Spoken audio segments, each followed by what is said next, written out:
Reason why we wanted to do an update here on the show is because when you uh as we went through June, we knew that June 30th was going to be the final day for the Actors Guild contract. It was always building up to that day.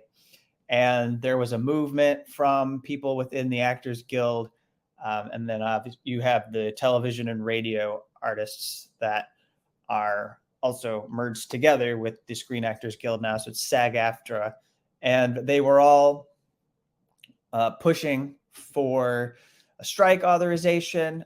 They're ready to go. They want good faith negotiating from the Alliance for Motion Pictures, and they haven't gotten it. They haven't been able to get it. But there are people who are signed on to a strike. They were going to the June 30th deadline. They're prepared to strike, and they made a decision that they're going to give the Alliance until July 12th now. So 2 weeks. They give them 2 more weeks.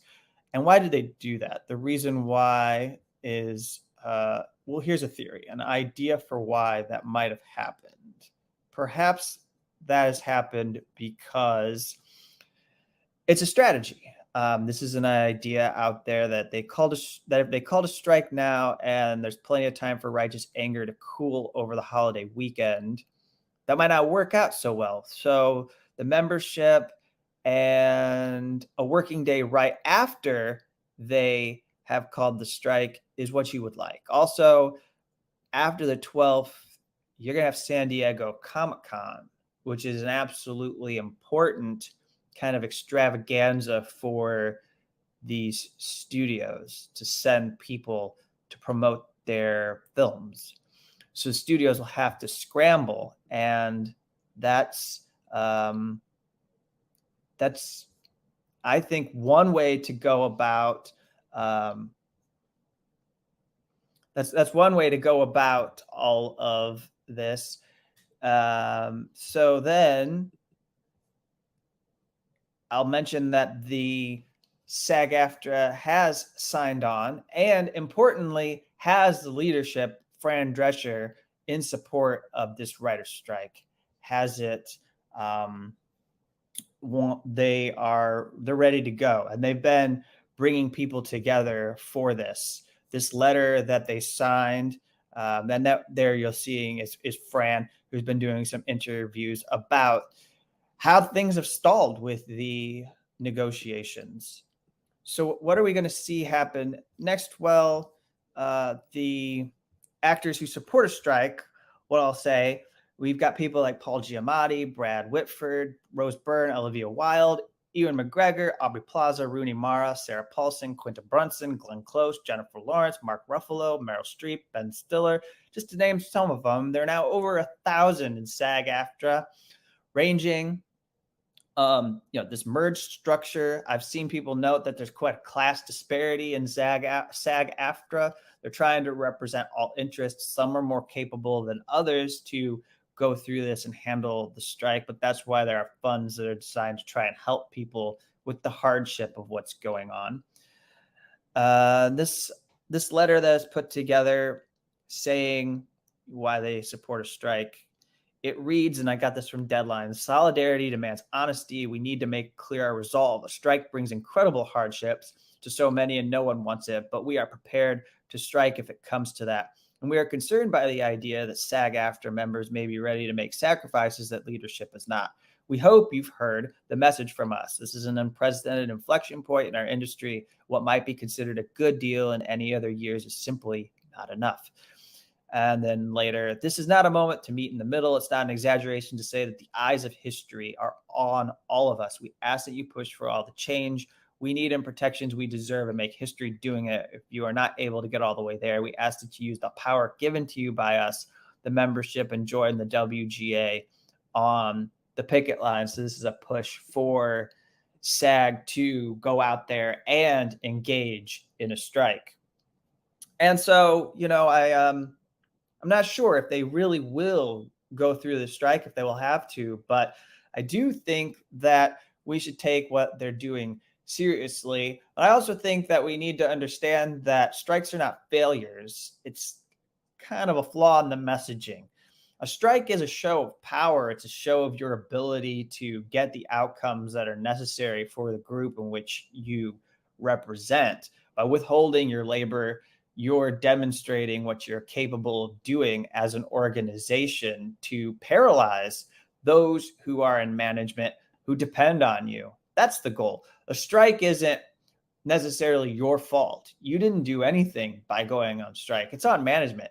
A strike is a failure on management's part because management should always be trying to avert a strike unless there's something else that they're trying to do. And we know what that something else is. That something else is withholding money for people who are owed residuals. Again, we had more content purged from streaming services. I didn't make it the main story, but a while ago, we focused it on the purge of content. This has gotten attention when it comes to streaming content, but there was more content taken from Hulu. There was content taken down from Paramount's streaming service as well. They are just removing content so that they do not have to pay people who are involved in it if that content gets eyeballs. So it's intended to suppress the amount of dollars that they owe to creative people who are involved in the making of those shows. And so what they're doing here, there's fights over artificial intelligence or AI and what that's going to be in the industry. There's fights over the structure of the industry, which is in a very major transition. And it's also in a position where it's trying to correct what went wrong back in 2008, where they believed what management said about streaming, or they didn't push hard enough to ensure that they'd get paid for the transformation that has happened in entertainment with streaming services. And so now that has affected all artists. And then also we've seen after COVID and during COVID, the pressures that have been put on theaters and going to see movies in person. And there are interests in ensuring distribution, making sure that films open, and everything has shifted.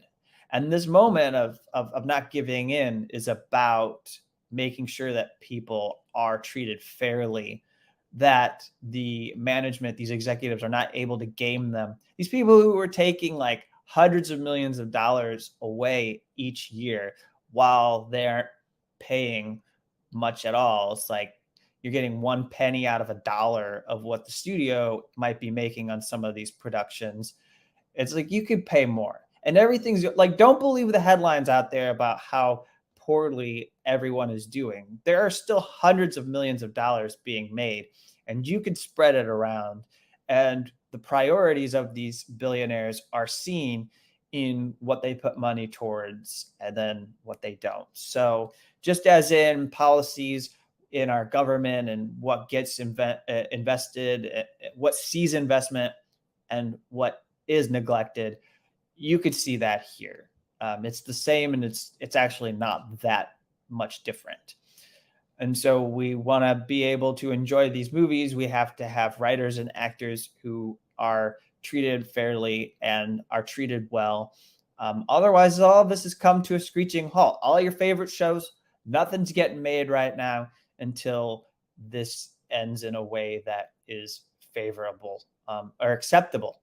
The directors are a different story. That's a mixed bag.